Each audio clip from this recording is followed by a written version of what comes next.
So today we'll be going over the Signature Insurance Customer Portal, and it's really easy to get to. We have the easiest website in the history of mankind. It's just sig.us.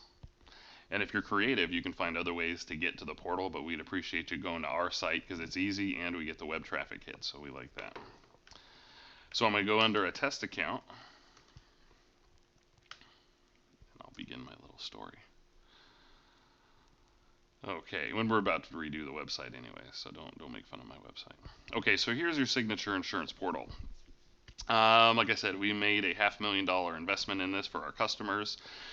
And it was a big step for us because what we're trying to do is get people to transform to the information age. We're trying to get our customers more comfortable learning about their insurance services, learning about their products, learning about their safety, learning how to manage their information. Where traditionally, our agents, even when we first started setting this program up, they said, I don't like this idea. If my customer has a question, we want them to call me. Well, in 2013, that really isn't the case with most of our clients. They want to learn about cyber liability. They want to go and investigate something, maybe internally, and then come to us with an educated question about a specific aspect of something complicated like cyber liability, something that's new. And the ultimate goal of this is to help you better understand your insurance coverage, to help you guys develop and have resources for your safety programs. So the bottom line is we want to help lower your premium. And while that might be counterintuitive as an insurance salesman, it does make sense because we'd rather keep someone, lower their premium, keep them for 20 years than overcharge them and keep them for 3. So what we'll do is we'll start with the home page here. And this is nice. This is an in the news. This is for people who are office managers involved in HR. There are so many things happening, and this really was the impetus for us to begin setting this program up. So many things happening with healthcare reform. People have so many questions about timelines or regulations, and what this little spider module we created over here does is it goes out and it searches the internet for insurance related terms, for breaking news on regulation. So you have right here at one click, you've got an article just a couple days ago, Affordable Care Act. I don't even know what that is. So we can click on this and we can learn about the Affordable Care Act. And you've got an article here which you can find more resources. You can read about this, you can print it, you can email it, and it's always updated. Usually we have things posted the same day, but with the holidays I think it's a little bit slow. Another neat tool is the community forum postings. Let's say you have a question, about something like payroll. You don't have another payroll person in the office. You don't have anybody else who you can really ask. But this is nice because we have over 470,000 users in here on a daily basis who are in here asking questions anonymously to other corporate officers, managers in different departments. So this is great. Not only do you see some recent postings, but you can go over to the portal here and search more directly. You can go in and look at categories, and I'll show you guys that later. But this is a really healthy tool. The featured communications up on the top right, is one of my favorite parts of the homepage. This is the way that this content management system is created for us. We have teams of attorneys across the country who are drafting these safety policies for people in different industries, and I'll show you more about that later. But the featured communications are really great. Like, let's say one thing that a lot of my customers are experiencing right now, they don't have a lot of extra employees laying around. I mean, everybody's tight with the bad economy. People are doing 3 people's jobs. And so one of the major problems, fiscal problems facing a lot of companies is flu season. I mean, you can't have half of your office, be homesick. You really can't even afford anyone to be homesick. So let's search these featured communications and let's just search for the word flu. Let's say you want to circulate something to employees, maybe put it here in the break room. And we've got a document. Look at this. Click on view. This is playing it safe, protect yourself during the flu season. This is something you can post, and that's great. You could be in English or Spanish. I don't bring the Spanish up because I can't read it. It doesn't make much sense to people. And then open. Depending on the size and your internet connection, it could take a few minutes for the documents to open. But one aspect that people have really been drawn to with this product is the fact that it comes up in Word. Let's say you either want to take credit for it and put your name at the bottom, but most of the time people don't want to do that. They'll go and they'll take a paragraph out, or they'll take a sentence out. Um, and it's nice how it brings our logo. You can delete our logo and put your logo in it. You can do whatever you want. Let's say you don't like these bullet points right here, or you want to change how the phrasing is. You want it specific for your office, and then you could save it and disseminate it right out to the rest of the troops, which is great. And just, let's see, Spanish one open quicker.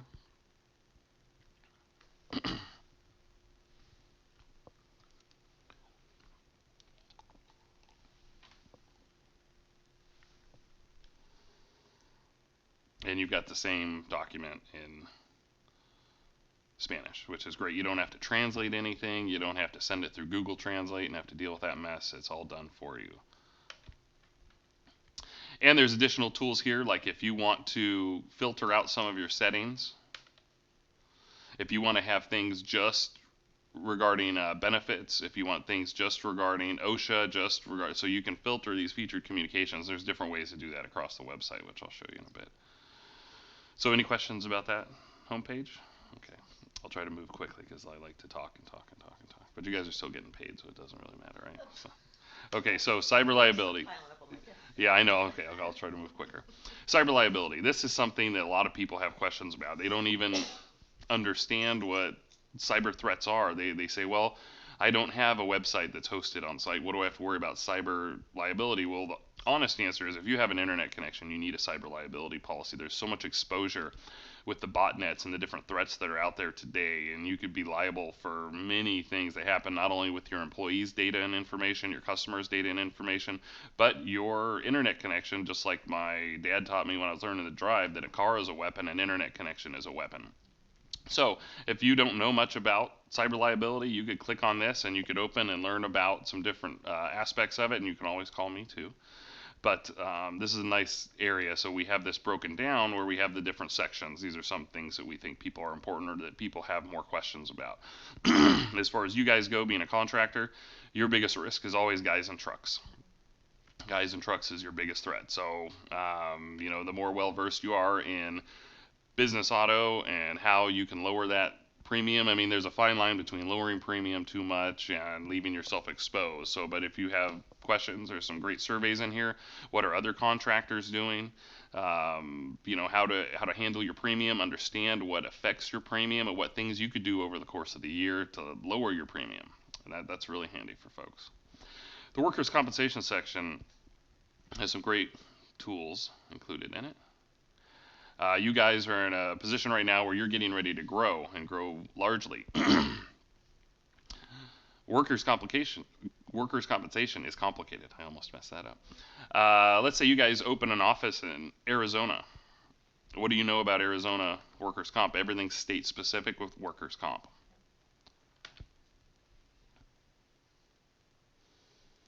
I always get upset when I hear people call it workman compensation. I think Arnold Schwarzenegger said that a few times.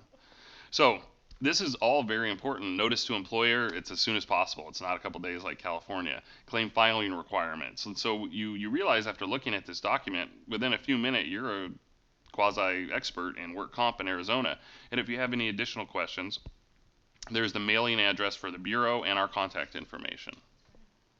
So even, I mean, I'm surprised because as customers are growing, doing different things, I see more hits because I watch where people are going. I can't see who, but I see the companies and where people are going. They're more going to the California because some people don't understand the California requirement. So it's the California one's great too, but you never know how your tools are going to be used. There's other information in here. There's articles about claim review scripts, things to do, how to handle a claim.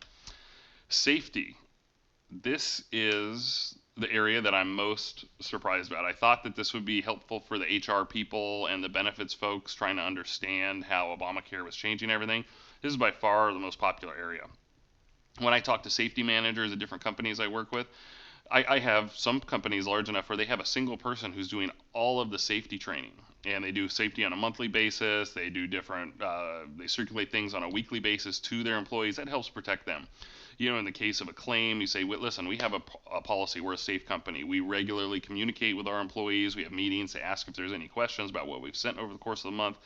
But the horror stories I heard from people trying to collect things, you try to collect it from Google, and this encompasses the whole product here. You take things from Google and you got two problems. Number one, it's wrong. That's no good. And number two, you may not be legally able to borrow it. You have full copyright. You can copy and send this for company use. You can't like start a document safety company. But you can distribute this and disseminate it to all of your employees. So let's do something real quick. I see that we're in an office here. Extension cords. Let's see if we can find an article about extension cords.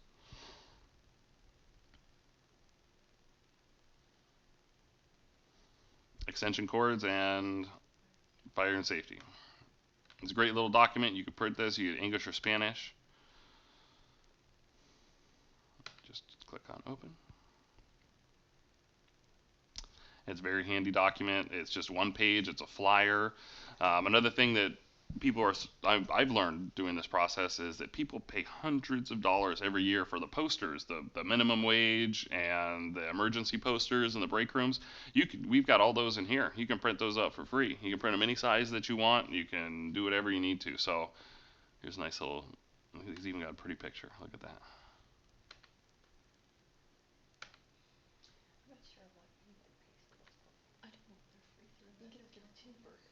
Oh, can you? Oh, I didn't know that. See, every time I do this, I learn something. There's lots of other areas. I don't want to take up too much of your time, but I do want to spend a little bit of time on the OSHA log. OSHA log, very important. If you have the state last year hired 100 new inspectors, then OSHA fines are a source of revenue for the state of California. They hired 100 new auditors to go find companies and inspect and audit and generate income. They don't really care about your employees. They just want to get the money. So you have 4 hours to produce an OSHA 300 or 301 log if the state shows up.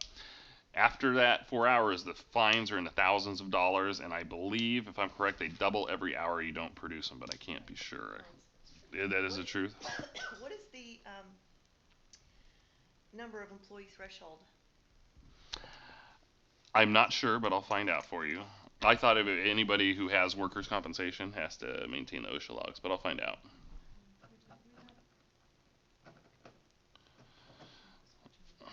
Okay, so the nice thing is, if there is one here, it's probably in somebody's computer that's not here anymore, and it's in their documents or on the server, and you have to go look and find it.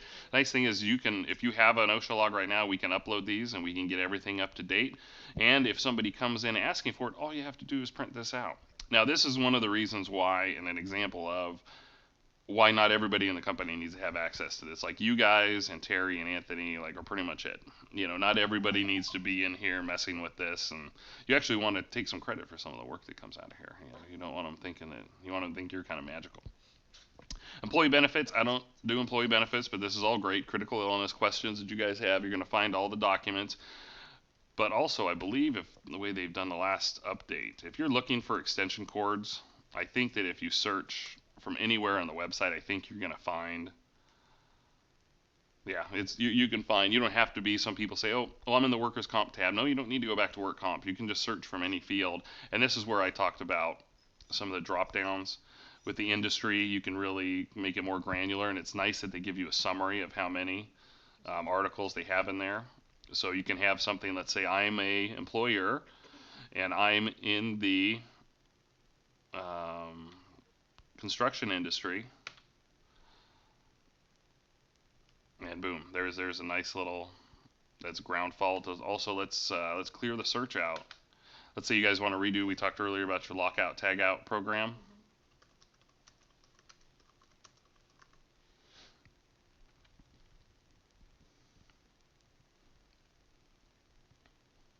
There's an equipment checklist, but we have other documents that we can get you back in the office. This is part of the portal. Some things we want to be more involved. We don't want to give somebody a generic lockout tagout. But we have more things in the office, and we have other databases and other libraries. I had one client I went out to, and I thought I did a good job in the presentation, but at the end, he's like, "Why don't you find me the difference between single strap and double strap respirators?" Well, the difference is, about $300. I went in and I did this big study, and I went through a database we have called ERMI, and I found the difference and how the different states require you to have double strap. He was trying to save $300 and thought he could be cute. So, anyways, you've got the community. I just want to touch on two last items. The forum where we talked about earlier. You had that little blurb about recent postings, but let's say you're trying to find something specific. You can come in here and you can look in these different areas. There's compensation, employee relations. We have to throw a caveat out there. There's some weird stuff that gets posted in here, and we're not responsible for any of that. We don't have any control. People get bored in offices in some parts of the country. Not for you guys, I'm sure. But another neat area is something that I'm kind of surprised by is the survey area. These surveys are great. We encourage you guys to get involved with these surveys too, like this one right here. This is ongoing. You can take the survey now. What happens is those 470,000 people who we talk about, it only turns out to be usually about 5,000 of whom actually get involved and they contribute. But that's valuable information. They talk about, there's some questions people have, like how much umbrella coverage should I have? What are other people who have sales like I do and the number of employees I have, what do they pay for umbrella? What are the limits that they have? So let's go. This is the 2012 commercial insurance coverages summary.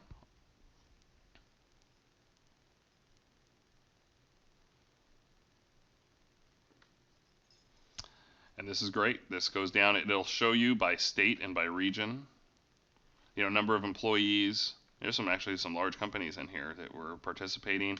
Tells you what areas, what their annual revenue was. There's some large companies, $30 million or more sales. So, and they go through and they start talking about liability coverage. And this is really a chart that you guys should be using. Now, don't take it literally because we're in California and our premiums are a little bit higher, but it's a nice gauge. And this is when somebody says, should I have $10 million?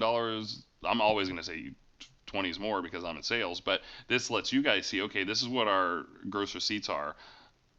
What kind of coverage should we have? What kind of limits should we have? And obviously, like I said, California and really in the construction industry, your vendors are going to dictate, and your clients are going to dictate what limits you need to have on those. So it's less of a guessing game for you guys. But umbrella is one of those things that really is important. This is professional liability. Directors and officers. We're seeing employment practices is something that I don't believe you guys have yet.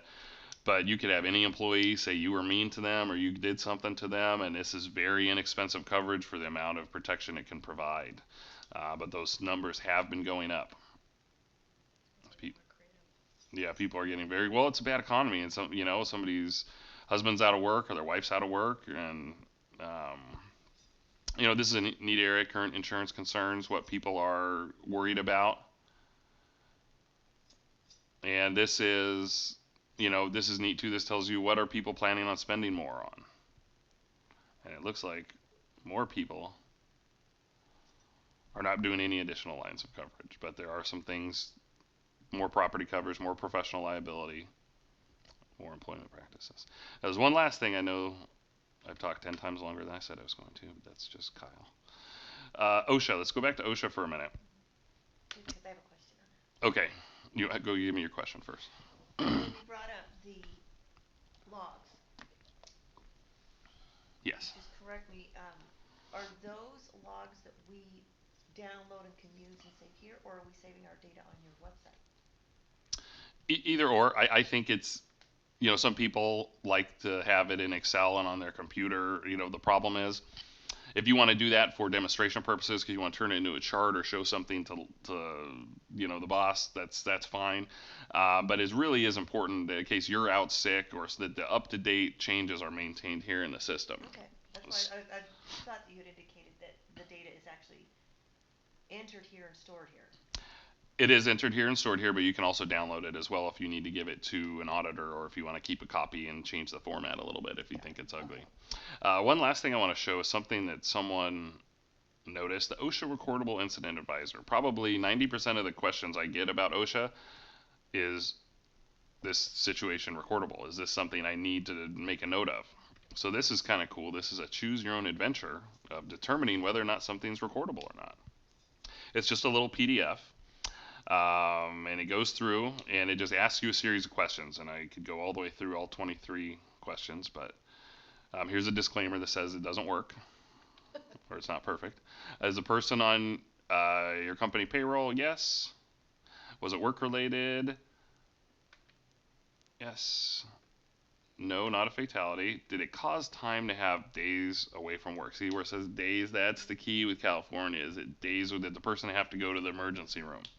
And if you said yes on days, it requires it to be recorded. So where it gets a little funny is the hours, so you have to, and it goes through further, and you can see where it makes that a little more granular, but I don't have, you guys are, I can tell from your eyes, you're already done with me, so. No, no, no. So did you guys have any questions or concerns? Is there in any of the articles or links, um, things that, especially now it's January, Hmm. what new HR laws are being implemented? Yes, there's a ton of that. Some of those that are state specific, I can get to you from different resources, but let's just take a look. Let's say 2013, California, let's say new.